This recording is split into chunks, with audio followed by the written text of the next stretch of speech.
Think about this for a second. It's the early 1990s. The internet, barely a thing. And if you wanted to make a phone call in Zimbabwe, good luck with that. Seriously, we're talking fewer than 100,000 landlines for millions of people. Less than a small city in Europe today? And the system itself, run by the government, was just incredibly slow, totally state-controlled. Forget quick chats. Missed connections were just normal. And then bam, this engineer, Masiyiwa, shows up. With this, well, frankly, kind of crazy idea back then. Yeah, the timing is what gets me. It's 1993. Mobile phones are still pretty niche globally, right? Yeah. Especially in Africa. Right. But Masiyiwa looks at Zimbabwe, struggling with basic phones, and thinks, let's skip ahead. Let's build a mobile network.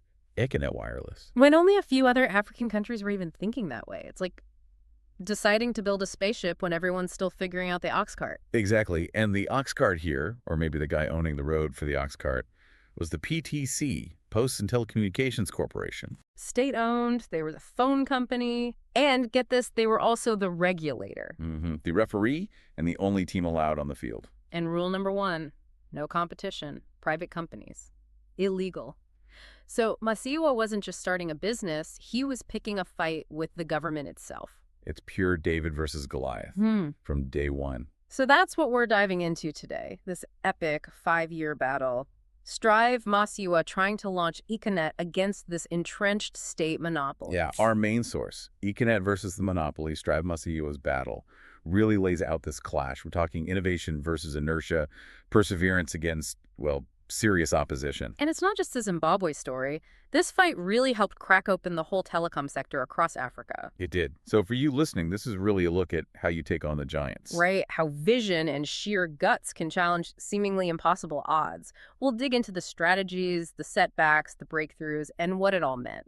Okay, so let's paint the picture. Early 90s Zimbabwe. Post-independence, some things were going okay. Infrastructure, literacy, relatively speaking. But phones, communications, way behind. Totally. The PTC was it. Yeah. Slow, inefficient, terrible service. Getting a landline, forget about it. Years on a waiting list, if you were even eligible. And if you lived outside the main cities, pretty much radio silence. Meanwhile, the mobile revolution is starting to bubble up globally, but Zimbabwe's government is like, nah. Their thinking was, telecoms are strategic, national security, got to keep it under state control. It was partly ideology, partly just control. And anyone challenging that, they were seen as a threat.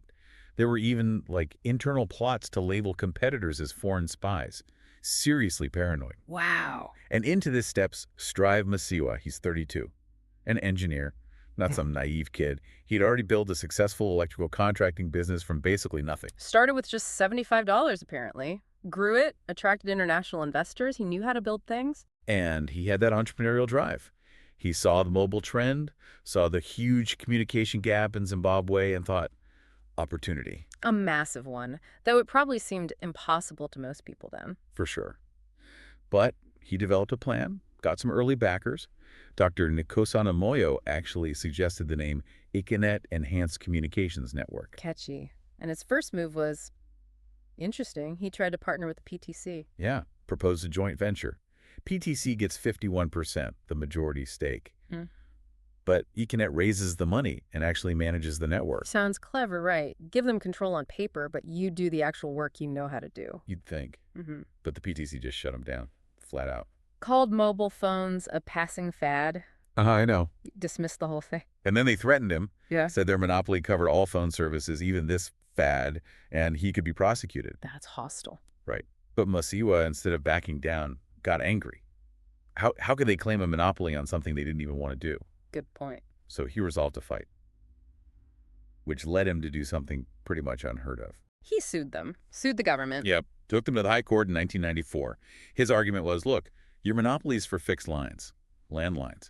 This mobile stuff is totally new technology. It's not covered. Gutsy. And it worked. Amazingly, yes. January 94, the High Court ruled in his favor, said the PTC monopoly didn't cover cellular, ordered them to allocate frequencies to Econet. Wow. That must have felt incredible, like the dream was finally happening. Totally. He talked about wanting to connect Zimbabwe, but, Yeah. you know, it wasn't going to be that easy. Oh, yeah. The government wasn't just going to roll over. Nope. The PTC, with full state backing, immediately appealed to the Supreme Court. So that amazing victory, put on ice, Another 6 months of waiting and uncertainty. Ugh. So, Supreme Court showdown, June 1994. Yeah, the rematch. Masiyiwa's team against this top lawyer, a former minister of justice representing the PTC. Big guns. And the PTC's argument was simple. The law gives us exclusivity over all telecommunications, period. While Masiyiwa's side argued, again, that the existing law just didn't envision mobile tech. It couldn't possibly apply. Masiyiwa even said later he admired the skill of the opposing lawyer, respect for the opponent. But respect doesn't win cases. The Supreme Court, they sided with the PTC. Oh, no. Yeah. They overturned the High Court ruling, said the monopoly did cover mobile. Game over. Dream crushed. He said he was totally gutted, and there was no higher court to appeal to. That was it. A real low point. Years of effort, investment, that glimmer of hope from the High Court, just gone. But apparently this defeat led to something unexpected. It did. He talked about going to church, seeking solace. And it seems like this period of, well, personal crisis actually gave him new strength, a different kind of resolve. So he didn't quit. No way. He started searching. There had to be another way, a different legal angle. And he found one. He did. Someone tipped him off about the Constitution itself, Clause 20, freedom of expression. Freedom of expression. How does that relate to phone licenses? Well, the argument was ingenious, really. If the government denies people access to modern communication tools, like mobile phones, aren't they hindering their fundamental right to receive and share information? Their freedom of expression. Huh. They're thinking outside the box. Totally. He took this radical idea to a top constitutional lawyer, Adrian de Bourbon. And what did the lawyer think? He basically said, okay, legally it's possible, but nobody's ever really done this before. Arguing a telecom monopoly violates free speech. It was breaking new ground globally. So, suing the government again, but this time in the Constitutional Court, arguing their monopoly was unconstitutional because it silenced people. Exactly. A huge gamble. De Bourbon laid out the risks, but Masiyiwa felt it was the right path.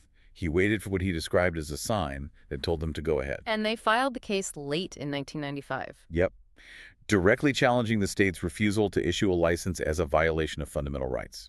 The arguments must have been fascinating, mixing telecom policy with constitutional law. Definitely. Highlighting how few people could communicate, how vital phones were becoming for expression, for business, for everything. And the government's defense.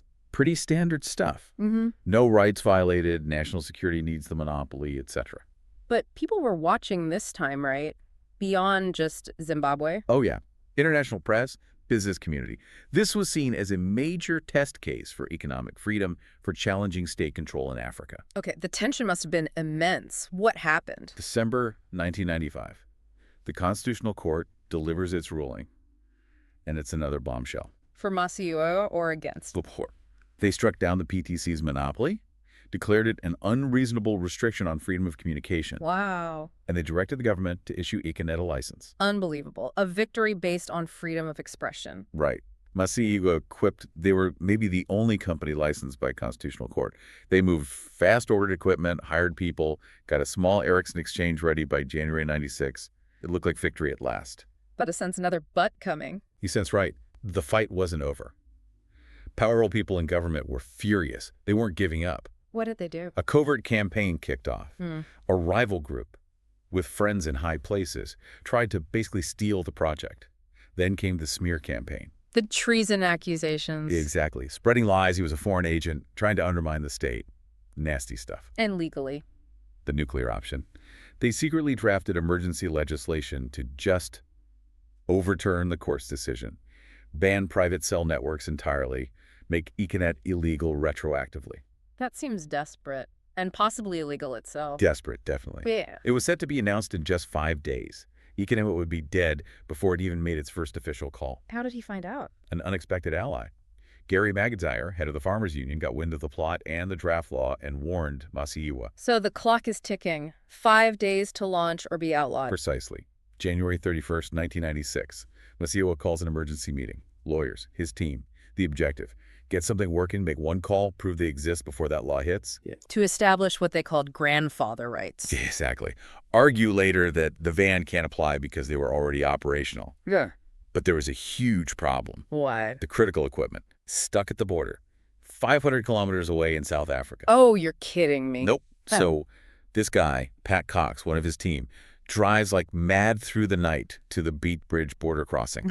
Gets there, finds this massive queue of trucks. Yeah. What he does next is amazing. He goes and talks to the truckers, 23 of them, from 6 different countries, And convinces them. to let Econet's convoy jump the queue. Unbelievable solidarity. That's incredible. Meanwhile, back in Herrera. All hands on deck. Cranes waiting. Right. Ericsson flew in technicians. Their CEO even came down. Non-stop work for 4 days. 4 days to build a cell network from scratch. A very basic one, yeah. Just one base station covering a small part of the city. Yeah. But they did it. They activated the signal. They made the first call. Just in time. Just. Masiyiwa calls a press conference, demonstrates the working phone. It hits the news. Econet is live. And the government publishes the ban. That same day, after Econet proved they could operate. So strategically, Econet immediately shuts the base station off again Why? to comply with the letter of the new law. The police came, searched the site, found everything off. No grounds for arrest. Clever. Risky, but clever. Very. But they'd done it. They established that foothold, that grandfather status, which gave them grounds for yet another legal challenge against the ban itself. This guy just did not quit. But the government must have kept up the pressure. Oh, absolutely. It became a war of attrition. Bogus audits, government contracts for his other businesses suddenly canceled, trying to squeeze him financially. And didn't they issue arrest warrants, too? Yeah, trumped-up charges, illegally possessing telecom equipment. Even though the courts had ordered the license, he even had to go into hiding briefly at times. That sounds incredibly stressful. How did he keep going? He often talked about his faith being central to his resilience. But also, there was growing public support. Ordinary Zimbabweans saw what was happening, started investing small amounts, praying for him. The tide was turning. Slowly. And then a really significant intervention in 1997. Dr. Joshua Nkomo, a hugely revered figure, the vice president, stepped in. What did he do? He met with Masiyiwa, heard his story, and then publicly denounced the persecution. He apparently told the president, "This one is not a sellout. He is a true son of Zimbabwe." Powerful words from someone like Nkomo. Huge. And it seemed to work. The overt harassment, the arrests, the threats, Yeah. they ease off. So that cleared the way for the final legal step, challenging the ban itself. Yes. Back to the Constitutional Court late in 97. And this time, given the previous ruling and the public mood, the outcome felt almost inevitable. And the court, Struck down the ban. unequivocally, Ordered the government, again, to grant Econet its license. No more roadblocks. finally, complete victory after 5 incredibly long years. December 1997, the license was officially awarded. Econet Wireless, born from constitutional battles, could finally launch properly. And the rollout. It happened fast now. Suppliers were confident, investors returned. July 1998, the first official subscriber connects. Imagine the relief, the excitement. And the demand must have been huge. And massive. Tens of thousands signed up within months.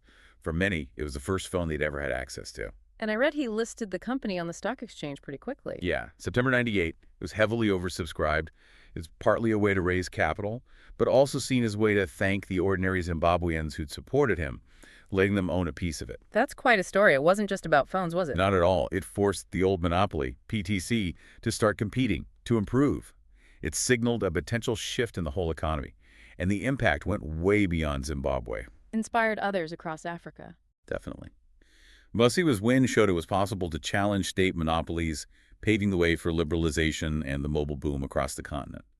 Though sadly, due to renewed harassment and the economic crisis later, Masiyiwa himself had to leave Zimbabwe around 2000. He relocated to South Africa, right, to keep himself safe and expand the business. That's right.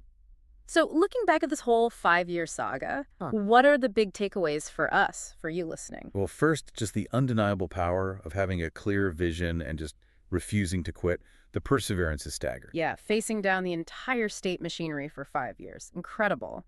And Yep. second, The importance of understanding the rules, the legal framework, and being creative with it. Yeah. That constitutional angle was pure genius. It wasn't just about business, it was about fundamental rights. it shows one person can make a massive difference, changing not just an industry but society too.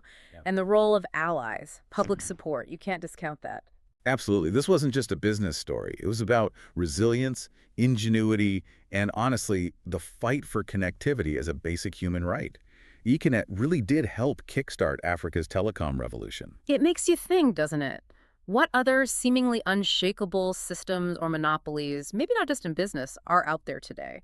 What needs that same kind of innovative challenge, that same commitment? That's the question to ponder. Where is the next strive Masiyiwa needed? Our content is based on news, statements, and public records.